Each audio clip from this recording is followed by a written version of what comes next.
Hello friends, welcome back to my channel Gyan Sankalp.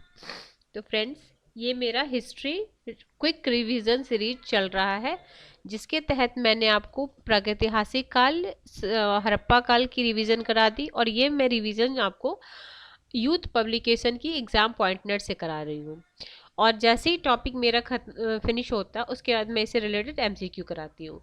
तो मैंने 2 topic complete करा दी है और उससे रिलेटेड एमसीक्यू भी करा दी है। अब ये मेरा तीसरा टॉपिक स्टार्ट हो रहा है। टॉपिक है हमारा वैदिक सभ्यता।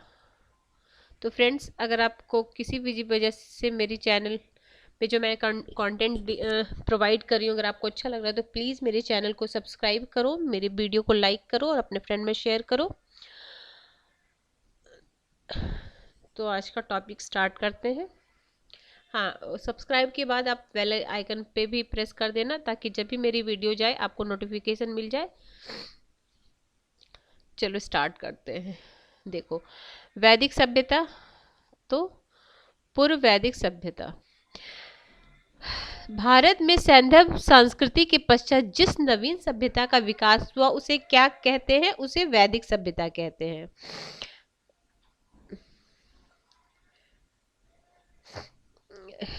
ठीक है। फिर वैदिक सभ्यता का जनक किसे कहते हैं? वैदिक सभ्यता का जनक आर्यों को कहा जाता है। आर्यों का इतिहास मुख्यतः किस से ज्ञात होता है? वेदों से। वेदों से हमें पता चलता है। वेद का क्या अर्थ होता है? ज्ञान। हाँ, ये भी क्वेश्चन पूछता है, वेद का अर्थ ज्ञान। देखिए, वेदों को और क्या कहा जाता है? अपौरुषेय, श्रुति, ध्वनि, उच्चारित। ठीक है, ये तीनों लिख लो। वेदों को और क्या क्या कहा जाता है? देखो फ्रेंड, इसमें तो सारे कंटेंट हैं जो आपको याद ही करने, तो इसको ऐसे तो याद नहीं करोगे आप। 2 से 3 बार मेरी वीडियो सुन लेना, फिर उससे रिलेटेड जब मैं एमसीक्यू कराऊंगी तो आपको बहुत कुछ ध्यान में आ जाएगा। कुछ चीज़ें, 1-2 चीज़ें उसमें, कुछ चीज़ें नहीं भी रहेगी एमसीक्यू, वो आप लिख लेना। और इसमें भी आप, जैसे मैं एमसीक्यू करा रही हूँ, तो आपको जो जो याद आते जा रहा है कि आपकी मेमोरी में वो हो गया है, तो फिर उसको नोट डाउन नहीं करना, फिर इस वीडियो को सुनना, और जो नहीं याद होगा उसे आप लिख लेना। तो अगला है, आर्यों का अर्थ क्या होता है? श्रेष्ठ या कुलीन। आर्यों का क्या अर्थ होता है? श्रेष्ठ या कुलीन। क्लासिकीय संस्कृति में आर्य शब्द का क्या अर्थ होता है? एक उत्तम व्यक्ति। ओ यार, ये हमेशा ना, उत्तम व्यक्ति। ठीक है। फिर है भारत में आगमन के पश्चात आर्यों ने सर्वप्रथम अपना निवास स्थान कहाँ बनाया था? तो सप्त सैंधव प्रदेश। वैदिक साहित्य की रचना का श्रेय किसे जाता है? आर्यों को। आर्यों की भाषा क्या थी? संस्कृत। वैदिक साहित्य, वैदिक काल को कितने भागों में विभाजित किया? कि 2 भागों में विभाजित किया गया है, ऋग वैदिक काल और उत्तर वैदिक काल। तो ऋग वैदिक काल 1500 ईसा पूर्व से 1000 ईसा पूर्व, और उत्तर वैदिक काल 1000 से 600 ईसा पूर्व। फिर है, अब ये विभिन्न विद्वानों के द्वारा अलग अलग मान्यता है कि ये जो वैदिक काल वाले आर्य थे वो कहाँ से आए थे। ये इससे भी क्वेश्चन पूछता है। तो देखो, मध्य एशिया से आए थे, ये क्या कौन मानते हैं? मैक्स मुलर मानते हैं मध्य एशिया से। तिब्बत से कौन मानते हैं? दयानंद सरस्वती के हिसाब से जो ये आर्य थे वो तिब्बत से आए थे। हर्ट एवं पेन का क्या मानते थे? ये आर्य कहाँ से आए थे? जर्मनी से आए थे। गाइल्स बोलते हैं ये हंगरी से आए थे। ये भी बाल गंगाधर तिलक का पूछता। देखो, इसमें 3-4 है जो इम्पोर्टेंट है, मैं आपको बता देती हूँ। जैसे मैक्स मूलर मध्य एशिया मानते थे। स्वामी दयानंद सरस्वती तिब्बत से मानते थे। फिर इनका भी पूछता, उत्तरी ध्रुव से कौन मानते थे? बाल गंगाधर तिलक। दक्षिणी रूस से मानते थे गार्डन चाइल्ड। महर्षि देश से बोलते थे गंगानाथ झा। ये भी पूछा, महर्षि देश से कौन? पंडित गंगानाथ झा। देविका प्रदेश मुल्तान, DS त्रिवेदी। हाँ, ये पूछा। सप्त सैंधव प्रदेश, अविनाश चंद्र। डॉक्टर अविनाश चंद्र। कश्मीर अथवा हिमालय क्षेत्र से LD कल। मतलब देखो ये सब क्वेश्चन में आया हुआ है, जैसे ये मैक्स मूलर का, उत्तरी ध्रुव बाल गंगाधर तिलक का, और ये सप्त सैन्य प्रदेश अविनाश चंद्र। ठीक है। सबसे प्राचीन वेद किसे माना जाता है, ये आपको पता होगा, ऋग्वेद को। ऋग्वेद मूलतः स्रोतों का संकलन है। ऋग्वेद में कुल कितने मंडल है? 10। ऋग्वेद में कुल कितने सूक्त? 1028। ऋग्वेद के सूक्त है 1017 सूक्त साकल में है, और 11 शाक्य वाल्खिल्य में है। ये भी लिख लो। देखो 1028 है ना, तो 117 है सूक्त साकल, और 11 है वाल्खिल्य। और जो सबसे प्राचीन मंडल है ना, दूसरा और 7वां मंडल, वो सबसे प्राचीन है।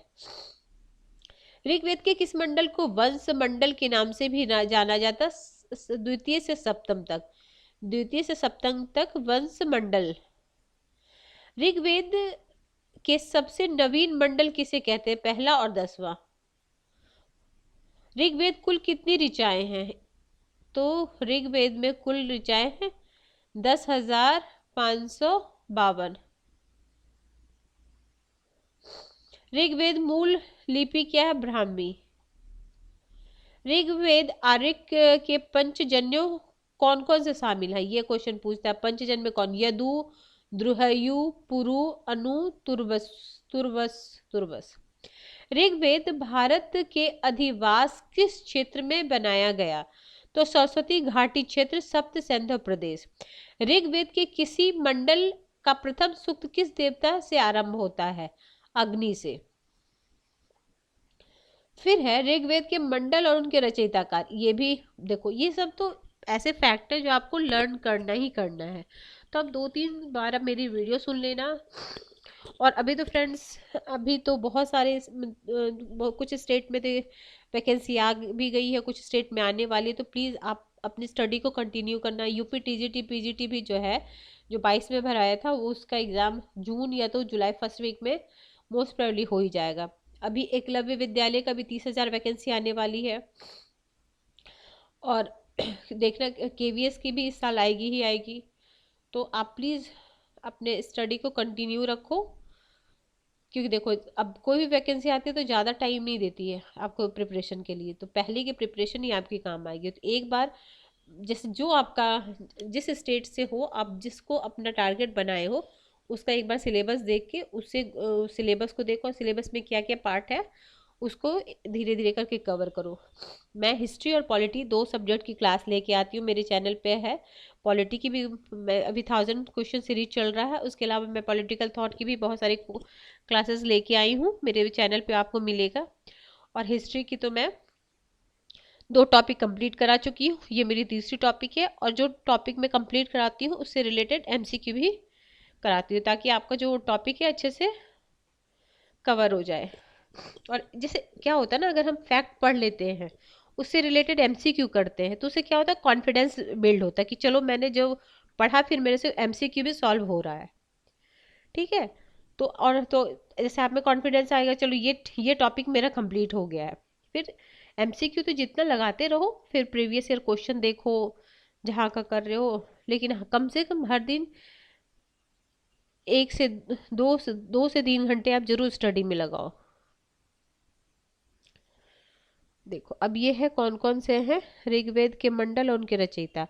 तो ऋग्वेद के मंडल और रचयिता कौन कौन है? देखो प्रथम मंडल के हैं मधु, छांदा, मेघातिथि। फिर द्वितीय मंडल के गृत, संबद्ध। तृतीय का विश्वामित्र, जिसमें गायत्री मंत्र है। चतुर्थ मंडल वामदेव। पंचम मंडल अत्रि। 6वां मंडल भारद्वाज। 7वां मंडल वशिष्ठ। 8वां मंडल कन्नव या अंगिरस। नौवां मंडल सोमदेव को समर्पित है, सोमदेव और अन्य ऋषि। 10वां मंडल है 10वां और पहला मंडल बाद का मंडल है, मतलब नया है। ठीक है। बिमदा, सची, इंद्र एवं अन्य। ठीक है।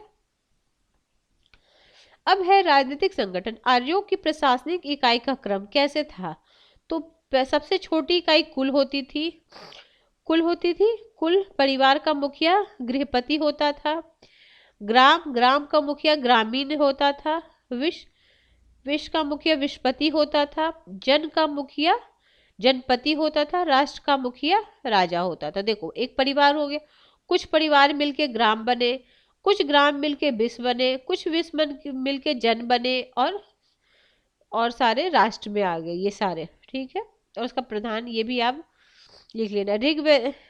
लिख क्या लेना, आप बस सुनो 2-3 बार तो याद हो जाता है। ऋग्वैदिक काल का प्रशासनिक क्रम किस प्रकार था? तो प्रशासनिक क्रम राजा, पुरोहित, विस्पति, ग्रामणी, कुलप, यही हो गया। देखो, ये राजा, जनपति या पुरोहित बोल दो, विस्पति, ग्रामणी और कुलप। कुल का कुलप हो गया, गृहपति और कुलप भी बोलते हैं उसको। ऋग्वैदिक कालीन कबीलों के प्रमुख को क्या कहा जाता था? गोपा या जन्य से गोपा राजा। ठीक है। राजा के निर्वाचन से संबंधित सूक्त किस वेद में पाए गए हैं? ऋग्वेद में। ऋग्वैदिक काल में राजा के पदाधिकारियों में मुख्यतः कौन होता था? पुरोहित। पूर्व वैदिक काल में राजा पर नियंत्रण कौन रखता था? सभा, समिति।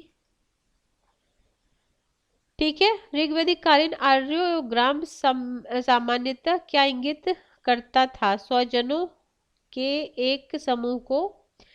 ऋग्वैदिक काल में कौन सी जनतांत्रिक संस्थाएं थी? सभा, समिति, गण और विदत। ये भी पूछता है, जैसे क्या हो संस्था थी, 3 ऑप्शन दे देगा, चौथा कुछ अलग दे देगा। ऋग्वैदिक की सर्वाधिक प्राचीन संस्था क्या? विदत।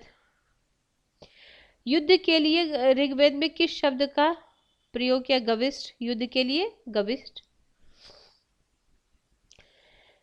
ऋग्वैदिक कालीन सभा और समिति के संदर्भ में सही कथन बताइए। सभा विशिष्ट वर्ग के लिए, जैसे अभी राज्यसभा है वो समझ लो सभा है, विशिष्ट वर्गों का प्रतिनिधि, और समिति होता था सामान्य जन का प्रतिनिधि, जैसे लोकसभा हो गया समझ लो, इसमें हर तरीके की, और राज्यसभा में विशिष्ट व्यक्ति का होता है, वैसे ही था। ऋग्वेद में वशिष्ठ को किस पुरोहित के रूप में प्रस्तुत किया गया? भरतों के, एक मिनट,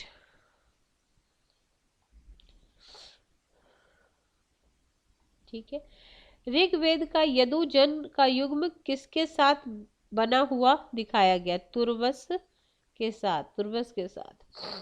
ऋग्वैदिक काल में चारागाह पर नियंत्रण रखने वाली अधिकारी को क्या कहा जाता था? ब्रजपति। ऋग्वैदिक काल कोई प्रशासनिक तंत्र नहीं रखता था। ऋग्वैदिक राजा कोई प्रशासनिक तंत्र नहीं रखता था क्योंकि ऋग्वैदिक अर्थव्यवस्था इसके लिए उपयुक्त नहीं थी। इंद्र महाभिषेक का वर्णन किस वेद में किया गया है? ऋग्वेद में।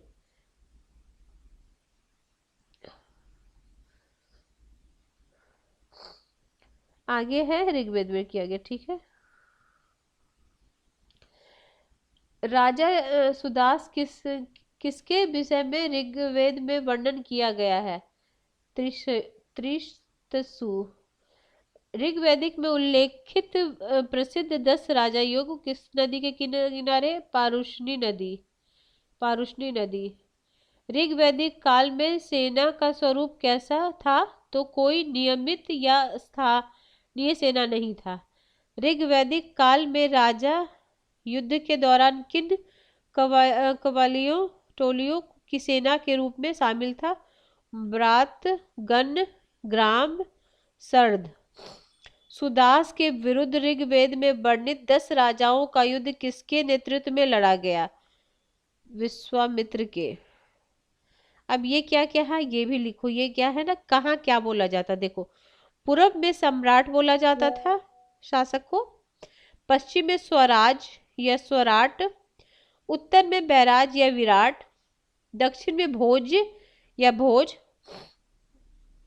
मध्य में राज्य या राजा। ठीक है, आगे है समाज। अब समाज कैसा था, तो समाज पितृसत्तात्मक था। हड़प्पा को बोलते थे मातृसत्तात्मक, क्योंकि वहाँ मातृ देवी की बहुत सारी मूर्तियां मिली थी। लेकिन जो वैदिक काल है उसमें पितृसत्तात्मक बोलते हैं। ऋग वैदिक समाज का आधार क्या था, परिवार। ऋग वैदिक समाज की सबसे छोटी इकाई परिवार या कुल। ऋग वैदिक काल में राज्य का क्या आधार था, कुल या परिवार। किस वैदिक ग्रंथ में वर्ण शब्द का सर्वप्रथम प्रयोग हुआ है, ऋग्वेद में। ऋग्वेद में पंचजन्य किसके घोतक है, आर्यों के 5 जनजातियों से। गोत्र शब्द का सबसे पहले प्रयोग कहाँ हुआ था, ऋग्वेद में। ऋग्वेद में स्त्रियों से संबंधित उल्लिखित सत्य कथन, तो कन्या को अपने पति चुनने की पूर्ण स्वतंत्रता थी। ऋग्वेद युग में बाल विवाह प्रचलित नहीं था। देखो ये मेन चीज याद रखो, नहीं था। स्त्रियां यज्ञ तथा सभा समिति की बैठक में भाग लेती थी। ठीक है, वे युद्ध में सक्रिय रूप से भाग लेती थी, तो तभी जो थी ना समाज काफी अच्छा था, स्त्रियों की काफी मतलब सम्मानजनक स्थिति थी। लेकिन जब उत्तर वैदिक आया तो स्त्रियों की स्थिति बहुत ही खराब, धीरे धीरे खराब होने लगी। ऋग्वेद में, हाँ ये भी क्वेश्चन कई बार आया है, अविवाहित जो आजीवन जो अविवाहित रहती थी स्त्री, उसको क्या बोला जाता, अमाजू। अमाजू। ऋग्वेद में अन्य व्रत शब्द किस संदर्भ में प्रयुक्त हुआ, दस्यु के लिए। मैं कवि हूँ, मेरे पिता वैद्य हैं और मेरी माता अन्य पीसती है। इस कथन का वर्णन किस वेद में है, ऋग्वेद में है। देखो उठा के ऐसे सेंटेंस, ये भी कहीं ना कहीं क्वेश्चन ही आया होगा, क्योंकि इसमें एग्जाम पॉइंटर में है। ये प्रीवियस ईयर जहां जहां से क्वेश्चन जिस जिस जगह से आया है वो उसी को कलेक्ट करके इसमें दिया गया है। गौ अपहरण के प्रसंग में ऋग्वेद के प्रमुख रूप से किसका नाम आया है, पाणियों। पाणियों पाणियों। वर्ण व्यवस्था से संबंधित पुरुष सूक्त मुख्यतः किस वेद का भाग है, तो पुरुष सूक्त ऋग्वेद का भाग है। आगे है ऋग्वैदिक युगीन वर्ण व्यवस्था जो बाद में जाति व्यवस्था में परिवर्तित हो गई। वर्ण के जाति में परिवर्तन होने का प्रमुख कारण क्या था, तो व्यवसाय का पैतृक होना। व्यवसाय का पैतृक होना। ऋग्वैदिक काल में आम जनमानस मनोरंजन के लिए क्या साधन अपनाते थे, तो देखो नृत्य करते थे, संगीत, रथ घोड़ा, पासा खेलना, द्रुत क्रिया, ये सब करते थे। पुनर्विवाहित स्त्री के लिए पुनर्भू। देखो जो पूरे जिंदगी शादी नहीं करती अविवाहित स्त्री के लिए अमाजू था, और पुनर्विवाहित स्त्री के लिए पुनर्भू शब्द का प्रयोग ऋग्वेद में किया गया। ऋग्वैदिक कालीन विदुषी जिन्होंने वैदिक मंत्र की रचना की वह कौन कौन सी थी, इनका नाम भी याद रखो, घोषा, लोपमुद्रा, विश्वतारा, अपाला। ठीक है, ये सब वैदिक मंत्रों की रचना करने वाली विदुषी महिला थी। ऋग्वेद काल में पत्नी का महत्व किस रूप में था, तो सभी धार्मिक एवं सामाजिक उत्सवों में सहभागिनी। ऋग्वैदिक कालीन आर्यों के विषय में सत्य कथन। वो गांव में रहते थे, उन्हें द्रुत क्रिया का ज्ञान था, उन्हें बहुविवाह का प्रचलन था, सामाजिक जीवन की प्राथमिक इकाई परिवार थी। अब वहां धर्म कैसा था, तो देखो ऋग्वेद काल में धार्मिक कर्मकांड करने का क्या उद्देश्य था, तो भौतिक सुखों की प्राप्ति करना। ऋग्वेद में कुल कितने देवी देवताओं का वर्णन है, 33। ये भी लिखो 33। जैसे ये सब में ना कंफ्यूजन हो जाता है, कुछ कुछ चीजें हो कि जो बार बार पढ़ के याद होता है, कुछ कुछ तो जैसे एक दो बार पढ़ो तो याद हो जाता है, लेकिन हाँ 2-3 बार तो रिवीजन करना ही पड़ेगा। लेकिन कुछ चीजें होती है 2-3 बार रिवीजन करने से भी याद नहीं होता। जैसे 33 मतलब कंफ्यूजन, जैसे एग्जाम में 34 35 36 ऐसे दे देगा तो ये भूल जाओगे। तो ये सब जैसे कुछ चीजें, कुछ फैक्ट जो होती है जिसको हमें कई बार देख के हमें याद होता है। ऋग्वैदिक काल में महत्वपूर्ण देवता कौन थे, इंद्र, अग्नि, वरुण। ऋग्वेद में सर्वाधिक संख्या में मंत्र किस देवता के लिए प्रयोग किया गया? देखो ये भी अलग अलग है। देखो इंद्र के लिए सबसे ज्यादा, उसके पश्चात अग्नि के लिए 200। ऋग्वेद संहिता की 1/4 ऋचाएं किस देवताओं को समर्पित है? इंद्र को। ऋग्वेद में किस देवता को पुरंदर कहा गया? इंद्र को। ऋग्वैदिक काल का सर्वशक्तिमान देवता कौन है? इंद्र। ऋग्वैदिक देवताओं में से किसे युद्ध देवता की संज्ञा दी गई? इंद्र को। ऋग्वैदिक आर्यों का सर्वाधिक लोकप्रिय देवता कौन था? इंद्र। ऋग्वेद के अत्यंत उपयोगी और साथ ही अत्यंत भयावह देवता के रूप में किसका अधिक बार आह्वान किया गया? इंद्र का। देखो ऋग्वेद में देवता इंद्र के विषय में क्या क्या है कि झंझावत के देवता, वर्षा के देवता। ऋग्वेद देवता इंद्र के विषय में सत्य कथन। देखो उसे भोज या सोमरस पान प्रिय थे, वह पुरों को नष्ट करने वाला था, सर्वाधिक सूक्त उसे ही संबोधित है, तो सबसे ज्यादा सूक्त उन पे ही बोला गया है। फिर है ऋतुस्य गोपा किस देवता को कहा गया है? वरुण देवता को। आत्मा के आवागमन की परिकल्पना सर्वप्रथम किस वेद में परिलक्षित होती है? ऋग्वेद में। ऋग्वेद का 9वां मंडल किस देवता को समर्पित है? सोम और स्पेय पर नामांकित देवता। ऋग्वैदिक काल में जनता मुख्यतः किस पर विश्वास करती थी? बलि और कर्मकांड। गायत्री मंत्र की रचना किस ऋषि ने की? तो विश्वामित्र ने की। ऋग्वेद के किस मंडल में गायत्री मंत्र का, ये तो बहुत बार एग्जाम में पूछा गया, तृतीय मंडल में। ऋग्वेद में अघन्या, ये भी बहुत इंपॉर्टेंट है, गाय के लिए अघन्या वर्ड यूज किया गया है।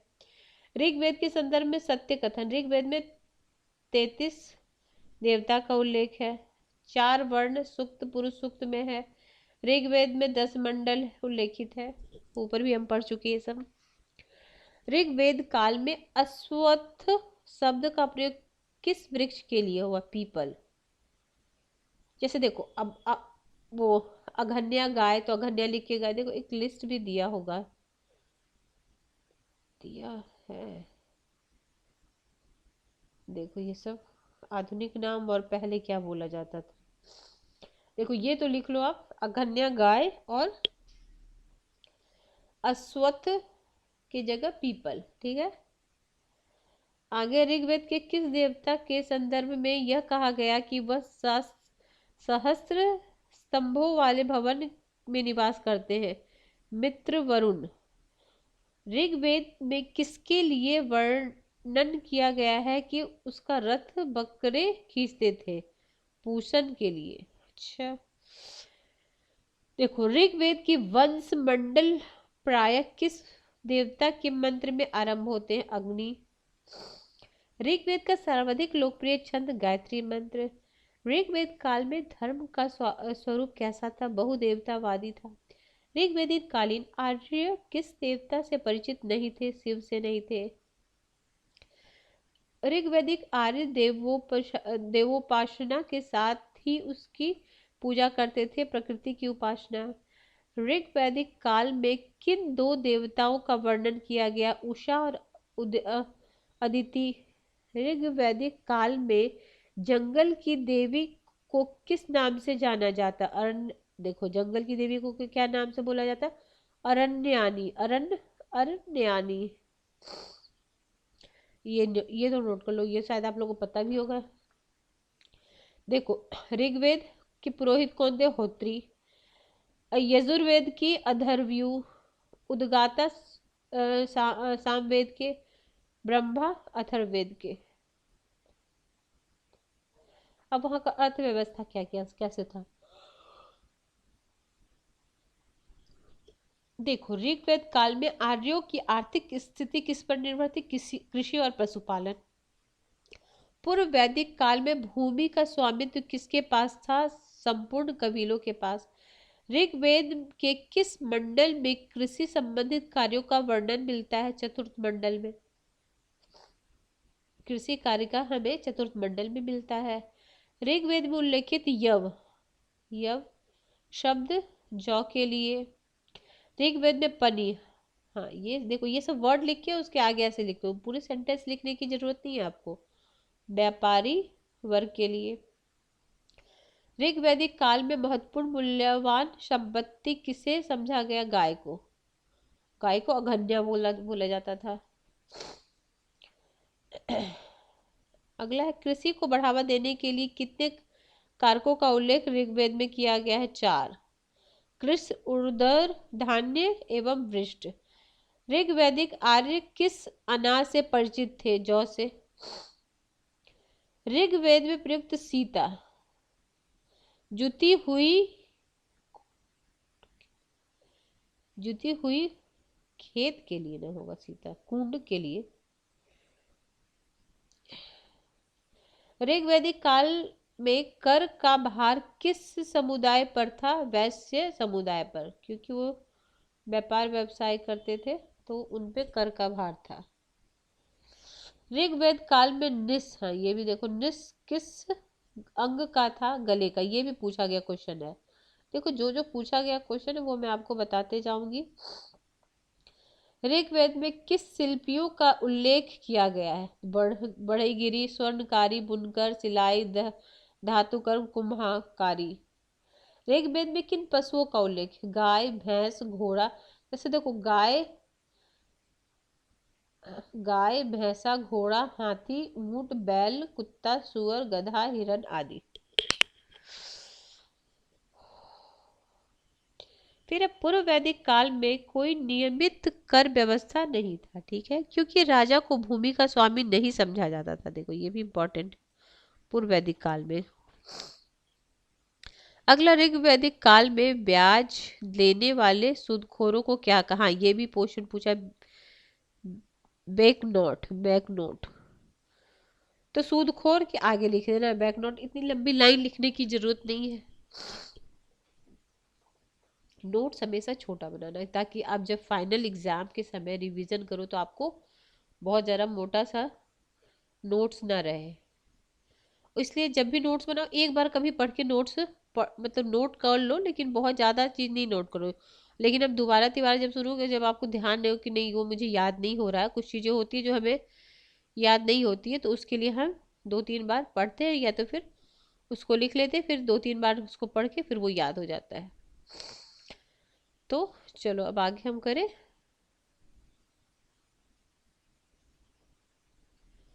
आगे है, अब ये देखो क्या कृषि संबंधी नाम, एक एक नाम में बताते। देखो प्राचीन नाम क्या है और आधुनिक में क्या है। उर्वरा उपजाऊ भूमि, उस समय उर्वरा बोला जाता है। ब्रिक बैल, लांगर सिर हल, कारिस्कृत सकृत गोबर की खाद, सीता हल की बनी नाल। ठीक है, यहाँ था ना सीता। देखो ये था ना, कहाँ था? हाँ, ऋग्वेद में सीता शब्द का अर्थ है जोती हुई के लिए, मतलब जो जोतने को के लिए जो औजार का यूज होता है। देखो हल की बनी नालियां, उसके लिए सीता का प्रयोग होता था। किवास हलवाहा, आवट कूप, पर्जन्य बादल, पर्जन्य उर्दर अनाज मापने का पात्र, धान्य अनाज, भीषज वैद, तक्षण बढ़ई, कुसीद ऋण के लिए प्रयुक्त शब्द, अनस बैलगाड़ी। अब कौन कौन सी नदियां थी, क्या है नदियां? देखो ऋग्वेद आर्यों की सबसे पवित्र नदी कौन थी? ऋग्वेद में सरस्वती नदी। हाँ ये भी बहुत बार पूछा हुआ, ये लिख लो। सरस्वती नदी के लिए क्या बोला गया? माते तमा देवी तमा नदी तमाम, माते तमा देवी तमा नदी तमा, सरस्वती नदी के लिए बोला गया। ऋग्वेद में किस नदी का सर्वाधिक उल्लेख किया गया? देखो पवित्र नदी तो सरस्वती है, ठीक है, लेकिन ऋग्वेद में किस नदी सर्वाधिक बार उल्लेख हुई? सिंध नदी। ऋग्वेद में यमुना एवं गंगा नदी को कितनी कितनी बार हुआ? तो यमुना 3 बार और गंगा 1 बार। ऋग्वेद में नदी स्तुति सूक्त में किन दो नदियों के बीच वैदिक नदी सरस्वती की स्थिति का बोध होता है? तो यमुना और शतुद्री के बीच। गंगा एवं यमुना नदी का सर्वप्रथम उल्लेख किस वेद में मिला है? तो ऋग्वेद में। ऋग्वेद में नदी सूक्त का वर्णन किस मंडल में? तो 10वां मंडल में नदी सूक्त का। ऋग्वेद में किन नदियों का उल्लेख अफगानिस्तान के, हाँ ये भी पूछता है, ये देखो, और इसका आधुनिक नाम क्या है? देखो, कुंभा, काबुल, कुर्मु, कुर्रम, गोमती, गोमल एवं सुवास्ती, स्वात। अब ऋग्वेद में स्तुतिद शब्द प्रयोग किया गया सतलज के लिए। शतुद्री शतुद्री शतुद्री शब्द सतलज के लिए। ऋग्वेद में नदी सूक्त में कुल कितनी नदियों का वर्णन है? 21। जैसे देवता कितने थे? 33, और नदी कितनी है? 21। ऐसे रिलेट करके, जब नंबर वाला चीज हो तो एक साथ सारे नंबर वाला लिख लो। ऋग्वेद में सूक्त के संदर्भ में सत्य है, उनमें हिमवंत, मुंजवंत का उल्लेख है। इनमें उल्लेखित अधिकांश नदियां यमुना गंगा से पश्चिम के क्षेत्र में बहती है। देखो, ऋग्वैदिक कालीन नदियों के आधुनिक नाम, प्राचीन नाम और आधुनिक नाम। अब ये तो भाई लर्न ही करना है। जैसे इसमें कौन कौन से इंपॉर्टेंट है ये मैं बता दूंगी आपको सारा। देखो, पारुसनी, रावी, अस्किनी लर्न करना, चेनाब, वितिस्ता, झेलम, बिपासा, ब्यास, सतुद्री, सतलज, सदानीरा, गंडक, ये इम्पोर्टेंट है। ये द्विती, घग्गर, सिंधु, इंडस या सिंधु ये भी बोलते हैं, और ये वाला कुर्मु, गोमती, कुंभा, काबुल। इतना तो कर ही लो। फिर ऋग वैदिक कालीन शब्दावली एवं अर्थ। नीवी कमर के नीचे पहनने वाला वस्त्र। वासस कमर के ऊपर पहनने वाला वस्त्र। अधिवास ऊपर से धारण करने वाला चादर या ओढ़नी। तक्षा बढ़ई। कुर्मा धातु कर्म करने वाला। बैक नॉट सूदखोर, तो हम ऊपर ही पर है। अरित्र पतवार। अरित्री नाविक। अरित्र पतवार हो गया, अरित्री नाविक। अब ये सब का कितनी कितनी बार प्रयोग हुआ है? देखो, फैक्ट ही बहुत है। जैसे वैदिक हो, हड़प्पा हो, ये सब में फैक्ट है जो आपको कई बार पढ़ के ही याद होगा। पिता का 335 बार, जन का 275 बार, इंद्र का 250 बार, माता का 234 बार, अग्नि का 200 बार, घोड़ा का 215, गाय का 176, विष का 110, सोम का 144, विदत का 122, विष्णु का 100 बार, फिर वज्र 45, कृषि 33 बार, आर्य कृषि भी 33 बार, और 33 देवताओं भी बोला गया, ठीक है। आर्य 36 बार, गण 46 बार, वरुण 30, राष्ट्र 10 बार, समिति 9 बार, सभा 8 बार। देखो, अब सभा समिति से याद ये रखना कि सभा छोटा नाम है तो इसलिए 8 बार हुआ है, और समिति थोड़ा उससे बड़ा नाम है तो 9 बार। कंफ्यूजन ना हो इसलिए मैं बता रही हूँ। फिर यमुना 3 बार, गंगा, राजा और पृथ्वी 1 बार, ठीक है। ब्राह्मण 15 और क्षत्रिय 9 बार। तो फ्रेंड्स, आज की क्लास में मैं इतना ही कराती हूँ। नेक्स्ट क्लास में इससे आगे का कराऊंगी, ठीक है फ्रेंड। अभी काफ़ी बचा है हमारा टॉपिक, तो इसके आगे हम नेक्स्ट नहीं, अभी तो 2 क्लास और लगेंगे वैदिकल, ताकि हम पूरे अच्छे से जितने भी इसके फैक्ट बनते हैं वो छोटे से जैसे टीजीटी ले लो या एसएससी ले लो या पीजीटी ले लो, यूजीसी नेट ले लो, ये क्लास आपको सब में काफ़ी हेल्पफुल करेगा, क्योंकि जितने भी फैक्ट बनते हैं इससे रिलेटेड ये सारा इसमें दिया हुआ है। बस आपको यही करना है। देखो, एक बार क्लास करने से तो आपको याद नहीं होगा, आपको 2-3 बार क्लास लेनी क्लास सुनना। एक बार आप नॉर्मल वॉल्यूम में सुनना, फिर वॉल्यूम को इंक्रीज करके सुन लेना, और जो चीज़ आपको याद ना हो उसको लिख लो, फिर वैसे याद। जैसे आप ना, जैसे मैं आज क्या 2 से 3 पेज पढ़ाई हूँ, तो उतना 2-3 बार सुन लो, और फिर जितना भी है जो नहीं याद रहा उसको लिख लिख के याद कर लो। फिर अगले क्लास में जब कराऊंगी तो अगले क्लास वाले याद कर लेना। तो ठीक है फ्रेंड्स, तो अगर आपको मेरी वीडियो किसी भी तरह से आपको हेल्प कर रही है आपके प्रिपरेशन में, तो प्लीज़ मेरे चैनल को सब्सक्राइब करो, अपने फ्रेंड में शेयर करो, और ज़्यादा और मेरी वीडियो को लाइक करो, ताकि मुझे मोटिवेशन मिले कि मैं जो आपको कंटेंट दे रही हूँ वो आपके लिए काफ़ी हेल्पफुल है। तो ठीक है, till then bye bye, see you in next video.